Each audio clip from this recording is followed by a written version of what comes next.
سبحان الله والحمد لله ولا إله إلا الله.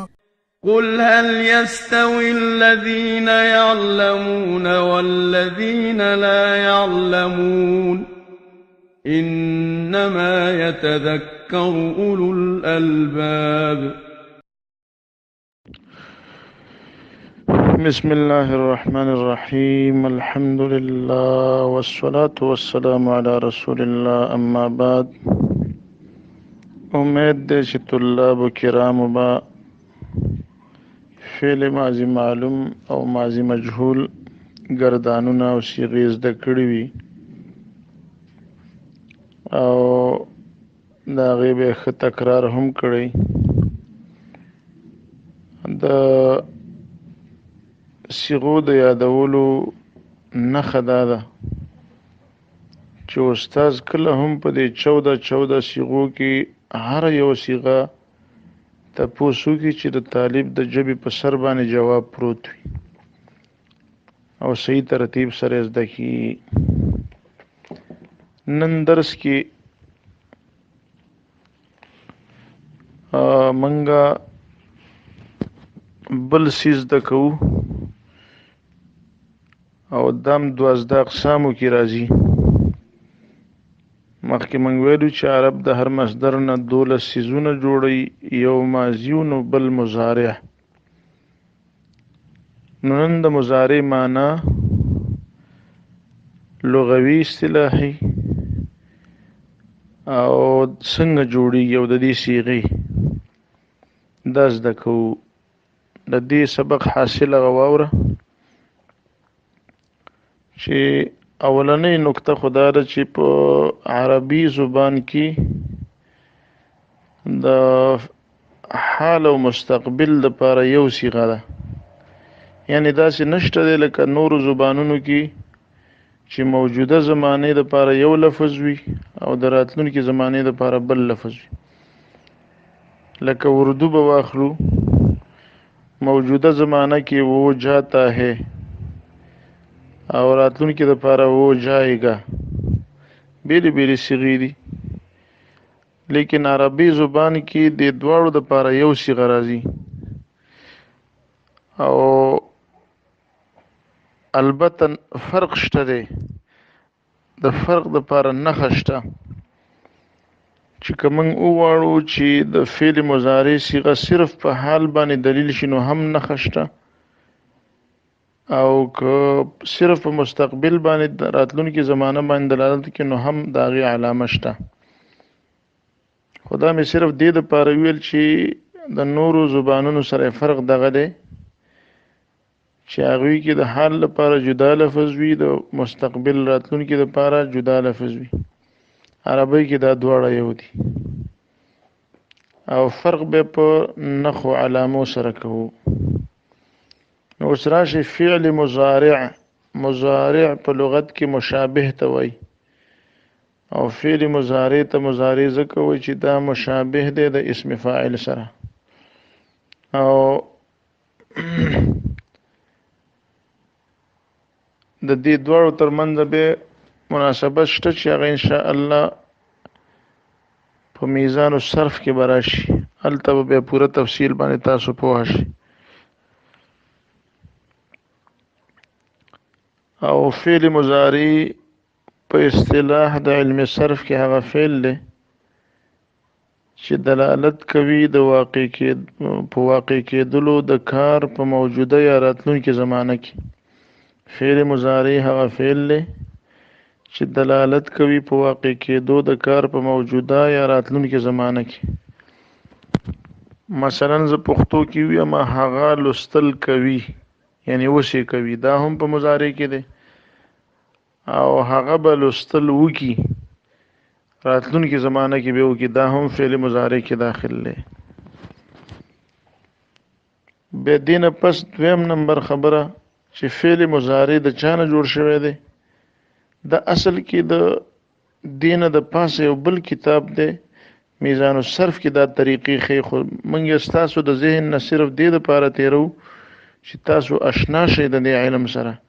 کنی چې تاسو دم نه کوي چې دا څه ته وایي څنګه دی او صرف ګردان او صیغه او معنی زده کړئ نو هم کافي ده. لیکن موږ چې ویو دې دپاره چې تاسو که میزان له ورشي نو بیا به څه ناڅه دا خبرې ستاسو ذهن کې تیرې شوي نو هلته به ښه زده شي. نو فعل مضارع دا د فعل ماضي نه جوړ شوی دی، معلوم د معلوم نه او مجهول د مجهول نه. د جوړولو طریقې دا ده چې یو د حروف مضارعات نه به په اول فعل ماضي کې راوړي. حروف مضارعات 4 حرفونه دي، حمزه، تا، یا، نون، چې راجمع کې اتینه ته جوړیږي. اتینه د دې اتینه نه به یو حرف راواخلي د فعل ماضي په شروع کې به ولګي او فا کلمه به ساکنه کې، یعنی مثلا ضربه ده نو یو د اتینه نه راواخله، مثلا یا تی راواخله نو دوات ساکن که. عین کلمې له په 2 حالتونو کې زیر ورکه، کسره. عین کلمه په ضربه کې څه وه؟ راوه، نو مثلا یضری. او لام کلمه معرب که په علامې د رفع، یعنی پیش ورله ورکه، نو د ضربه نه به یضربو جوړ شي. په دې ترتیب باندې جوړیږي. نور تاسو کتاب ته وګورئ، انشاءالله درس آسان دی.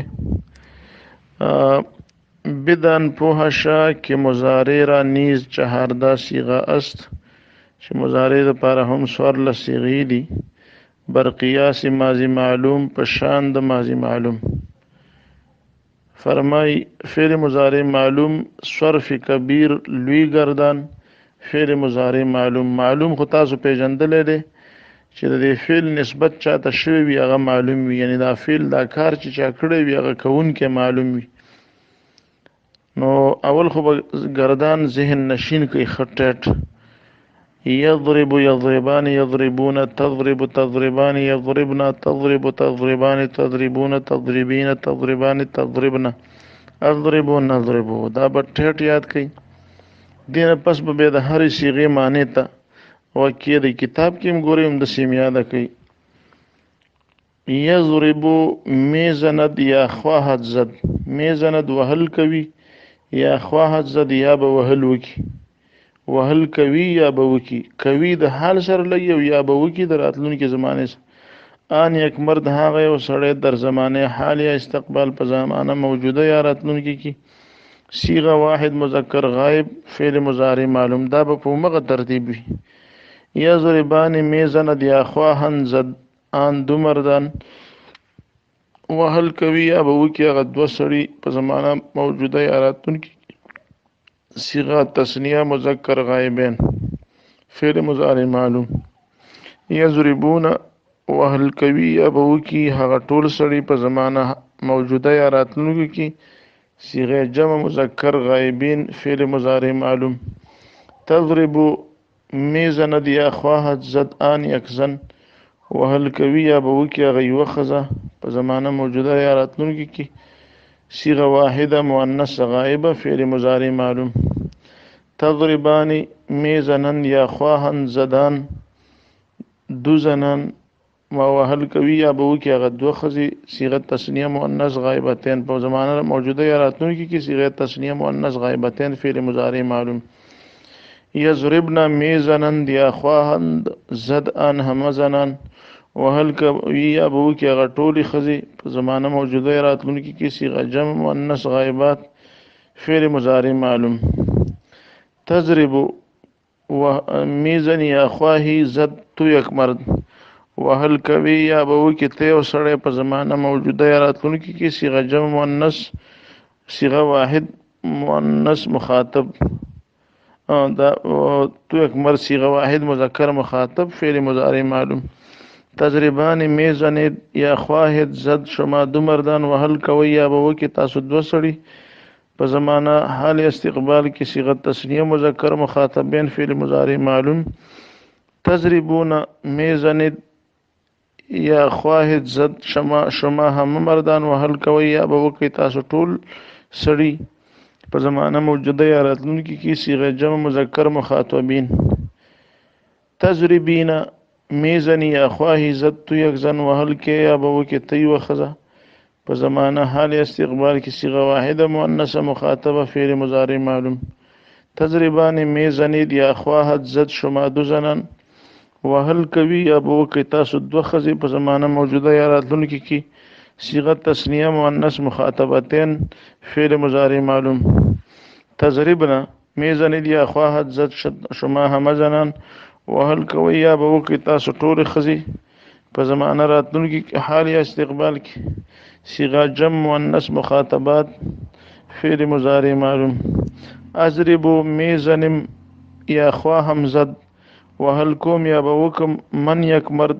زه یو سړی یا یک زان یا یوه ښځه صيغه په زمانه حال استقبال صيغه واحد متکلم نضرب میزنم یا خواهم زد ما دو مردان یا دو زنان وهل کو یا به وکو موږ دوه سړي یا دوه ښځې یا همه مردان یا همه زنان یا ټول سړي یا ټولې ښځې په زمانه موجوده یا راتلونکي کې صيغه جمع متکلم فعل مضارع معلومه دا څوارلس صيغې شوي دې کې دا به سم بالکل ټیټ یاد کړئ که دا فارسي په یاد نه کړئ خیر دی چې کتاب کې درتله هم کافي ده خو چې پښتو کې تاسو ته دا صيغې ټولې معلومي او یوه خبره تنبیهاً غرض کوو هغه دا دی چې تاسو وګورئ دلته یو واحده مؤنثه غایبه صيغه چې تضربو ده او بل واحد مذکر مخاطب چې هغه هم تضربو دی دا دواړه مشترک دي یعنی یو شانتی دي فرق په الفاظو کې نشته خو معنا کې فرق شته تضربو او دا موږ څنګه پیژنو دا به سیاق سباق نه پیژنو یعنی مخکې وروسته به ګوري چې چېرته د سړي ذکر دی که د ښځې ذکر دی بل دلته په دې ځای کې څلور صيغې نورې دي یضربان تضربان یعنی یضربان خو معلوم ده خو دا درې تثنیې چې دي دا مشترک دي یعنی تضربان تثنیه مؤنث غائبتين تضربان تثنیه مذکر مخاطبین او تضربان مؤنث مخاطبتين دا درې وړه صيغې مشترکې دي یعنی په الفاظو کې یو شان دي لیکن دا به هم د سیاق سباق نه پته لګي چې مخکې وروستو د مذکر ذکر دی که د مؤنث ذکر دی نو هغې نه به بیا معلومولی شي نو اوس د په طالبانو دا اشکال نه وي چې دا څنګه چللی شي صيغې یو شانتې دي او معنی جدا کوو ځکه وجه دا ده چې د سیاق سباق نه ډېر شی فهم حاصلېږي انسان ته نو نن درس کې عمده خبرې تاسو زده کړلې فعل مضارع معلوم په لغت کې څه ته وایي په اصطلاح کې څه ته وایي د جوړولو طریقه سره او گردان او د هرې صيغې معنا وبالله عز وجل التوفيق استغفر الله